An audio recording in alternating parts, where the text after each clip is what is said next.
कौन से वेद पुराण में इसका प्रावधान मिलता है कि श्राद्ध क्रिया करना व्यर्थ है?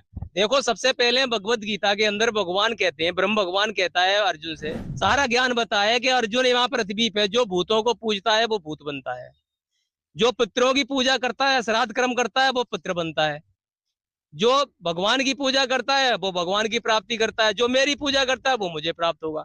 अब इन्होंने ये श्राद्ध क्रिया करा के सारे जितने भी जीव है, मोक्ष सुधारण नहीं हुआ है, सारे पितृ बनवा दिए। ये वेदों में तो इस कर्म कांड को अविद्या कहा गया है। दर्शकों, वेदों में कर्म कांड को अविद्या बताया गया है, जिसका प्रमाण हम आपको पहले भी मार्कंडेय पुराण में रोचे ऋषि की उत्पत्ति कथा से दिखा चुके हैं। दर्शकों, संत रामपाल जी महाराज ने मार्कंडेय पुराण से ये प्रमाणित करके बता दिया कि शास्त्रों में कर्मकांड को अर्थात श्राद्ध निकालना, पिंड भरवाना, फूल यानी अस्थियों को कर्मकांड करके गंगा में जल प्रवाह करवाना, 13वीं क्रिया कर्मकांड के माध्यम से करना आदि ये सब क्रियाओं को अविद्या अर्थात शास्त्र विधि त्याग कर मनमाना आचरण बताया है, जो गीता अध्याय 16 श्लोक 23 के अनुसार भी बिल्कुल व्यर्थ है तथा गीता अध्याय 16 श्लोक 24 में स्पष्ट किया है कि कौन से धार्मिक अनुष्ठान तथा भक्ति करने के योग्य है।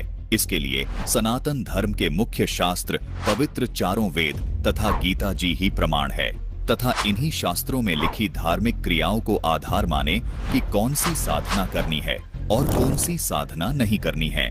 दर्शकों, इसी विषय पर आपको एक और प्रमाण दिखाना चाहेंगे। ये पुस्तक है गरुड़ पुराण सारोद्धार, जिसके अध्याय 16 के श्लोक नंबर 60 में लिखा है कि नाम मात्रेण संतुष्टा कर्म कांडता नराः मंत्रोच्चारण होमाद्यैर्भामिता क्रतु विस्तरै।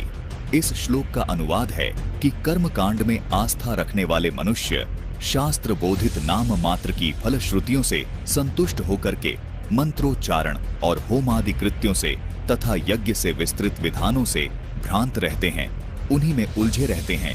अर्थात वे लोग जो कर्म कांड में आस्था रखते हैं, उन्हें शास्त्रों के सिर्फ नाम मात्र की श्रुतियां संतुष्ट कर लेती हैं और वे मंत्रों की उच्चारणा, होम और यज्ञों आदि कृत्यों में उलझे रहते हैं। इस पुस्तक के अध्याय 16 के श्लोक 70 में कहा है, तस्मादित्यादिकम कर्म लोकरंजन कारकम मोक्षस्य कारणम साक्षात तत्वज्ञानम। खगेश्वर इस श्लोक का अनुवाद है कि हे खगेश्वर, पूर्वोक्त संपूर्ण कर्मानुष्ठान केवल लोकरंजन मात्र के लिए हैं, मोक्ष का कारण तो साक्षात तत्व ज्ञान ही है। दर्शकों, गरुड़ पुराण के इस प्रमाण से स्पष्ट हो जाता है कि ये कर्मकांड मोक्ष मार्ग नहीं है। मोक्ष केवल तत्व ज्ञान से ही हो सकता है और वर्तमान में तत्व ज्ञान केवल जगत गुरु तत्वदर्शी संत रामपाल जी महाराज जी के पास ही है। इस पुस्तक के अध्याय 5 के श्लोक 32 और 33 में कहा है कि मृतस्य एकादशहम तु भुंजानः श्वा विजायते लभे देवलको विप्रो योनिं कुक्कुट संझकाम द्रव्यार्थम देवता पूजाम यह करोति द्विजाधमः स वै देवलको नाम हव्य कव्येषु गर्हितः।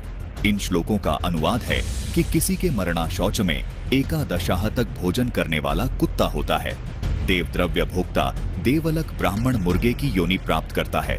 जो ब्राह्मणाधम द्रव्यार्जन के लिए देवता की पूजा करता है वह देवलक कहलाता है। वह देव कार्य तथा पितृ कार्य के लिए निंदनीय है।